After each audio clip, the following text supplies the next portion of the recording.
Thank you very much.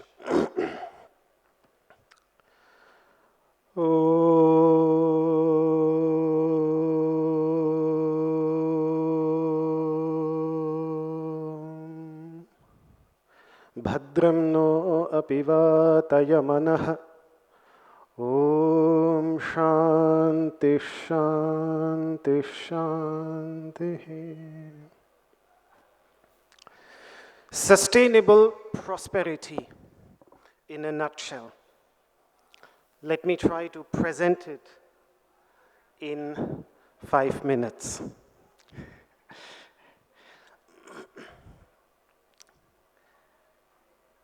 Our respected moderator has already set the tone by mentioning the 4 purusharthas, the 4 human pursuits. The first one is dharma, righteousness, that which supports and sustains the society, noble qualities. Then the second one, after that, and the placing is extremely important, comes artha. Artha, which means wealth. Literally that which is asked for by all. Arthyate iti artha, that which is asked for by all. And then of course after that comes karma, desires and moksha, fulfillment of our desires and moksha, freedom from ignorance. But let's focus on artha, wealth, prosperity. Because the masters of this country have dedicated tremendous effort into exploring all these 4 purusharthas, 4 aspects. And that is why the first ever work on economics was produced in India by Kautilya in approximately 2nd century BC, known as Arthashastra, the text, the instructions on artha, on wealth. And something that we see at the very beginning, something very interesting, how wealth can become sustainable. It's in the very beginning. I don't remember exactly in which chapter. I think it's in the 6th chapter. He says that he speaks about the 6 cardinal enemies. Selfish desire, anger, greed, ignorance, envy, and pride or arrogance. And then he says that if these rule even a king, his kingdom, even if it spreads out in 4 directions, that kingdom will ultimately be destroyed. And that is where I think then within artha itself a higher pursuit, a higher question arose.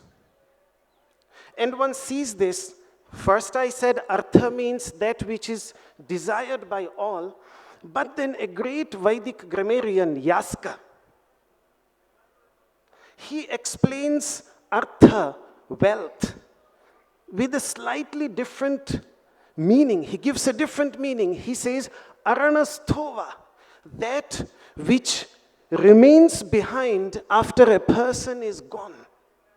This emphasizes the temporariness of wealth. So this is also important. When we speak of artha, we have to understand that we are talking about something that is left behind after a person leaves. However, the masters continued to explore artha, and then eventually wealth started to be worshipped as a manifestation of the Divine Mother, which is the festival, the famous festival of Deepavali, when Shri Lakshmi, the goddess of wealth, is worshipped.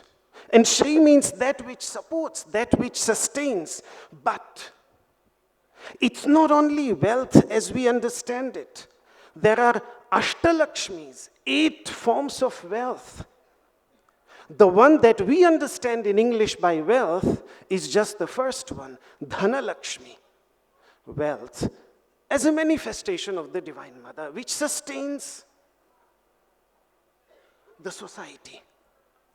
But then also Dhanya Lakshmi, grain as a manifestation of Lakshmi. These grains which were just given to us as a form of blessing. Then Gajalakshmi, animals as a manifestation of the Divine Mother, Lakshmi, the goddess of wealth. Then Santana Lakshmi, progeny, as a manifestation of the Divine Mother. And then after these 4, now come the higher forms of Lakshmi.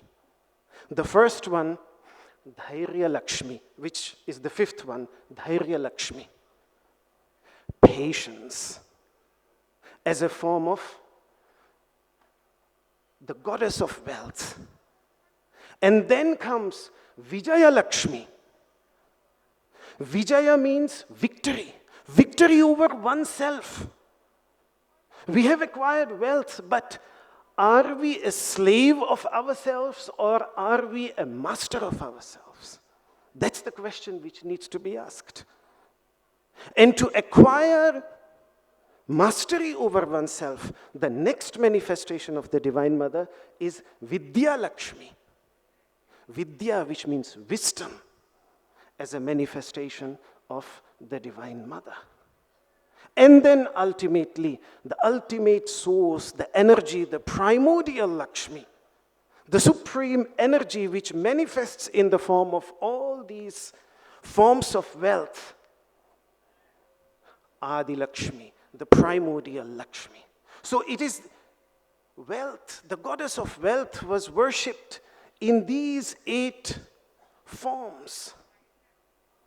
And that is then which leads to the higher Upanishadic pursuit of Ananda. Now, Ananda is generally just translated as bliss, happiness. But if you look at the word Ananda grammatically, Tunadi Samriddhau, according to Panini's explanation of the root, it means prosperity. And what I understand by that, inner prosperity. A sense of inner prosperity, a sense of inner completeness, fulfillment, which is absolutely independent of external things. Whether the external things are there or not there, this sense of inner prosperity, this Ananda, is absolutely independent of that. That is the search, the ultimate search that we see the Upanishadic masters saying. And even there, the Upanishadic masters, for example, in Kaushitaki Brahmana Upanishad, he says, Nanandam vijijyasita, don't search after Ananda. Anandasya vidyataram vidyat. Try to know and understand the knower of Ananda, the one that experiences that sense of inner prosperity. Why? Why is this important? The answer comes from Maitri Upanishad, that Anandam Vijnanasya Rasaha. Ananda, the sense of inner prosperity, is the essence, is the very juice of consciousness. And that is why this investigation of the fundamental human nature, the true nature of consciousness, that is where the journey of Ananda ends. And if this wisdom, this understanding of one's true nature is at the core of any form of wealth, then that form of wealth will be sustainable. And let me make one last connection before I conclude my summary. Ananda by Sayana, one of the great 13th century Vedic commentators, he says that this sense of ananda, this sense of inner prosperity, which is a state of non-duality, expresses itself as prema. Prema is the Sanskrit word for love. In a state where there is an awareness of duality. What is ananda in non-duality is prema, love, in a state of duality. So if I would want to summarize the very essence of everything that I spoke of, prosperity without love can never be sustainable. Thank you very much.